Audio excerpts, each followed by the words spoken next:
Facebook has confirmed that private messages were included in data involved in the Cambridge Analytica scandal. The social network said that about 0.5% of the 305,000 people who installed a personal data harvesting app had given permission for it to access their Facebook inboxes. However, many more would have been affected as the haul would have included conversations with others. It is not clear whether the messages were given to Cambridge Analytica. The political consultancy has yet to comment on the latest development. Prior to 2015, Facebook's platform policy allowed developers to request permission to access inbox content, but only if the person explicitly gave consent for this to happen, a spokeswoman for the U.S. tech firm told the Newsbay.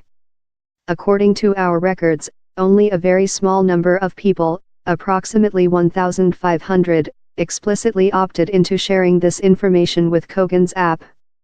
The feature was turned off in 2015. On Monday, Cambridge Analytica issued a fresh statement, restating that it had licensed legally obtained data from Global Science Research Director Alexander Kogan, adding that hundreds of data firms have utilized Facebook data in a similar fashion. The latest revelation emerged after Facebook began sending notices to users it had identified as being among the 87 million people whose data had been potentially shared with Cambridge Analytica.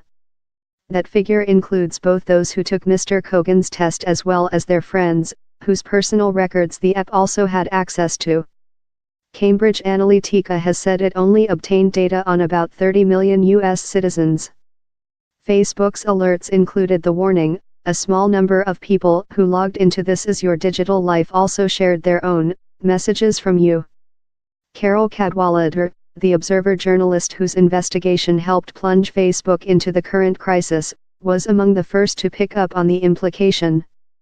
The Newsbay understands that Facebook does not believe that any of the 1,500 users involved had also given access to their SMS texts, despite the fact that there used to be ways to group all one's messages together in one place.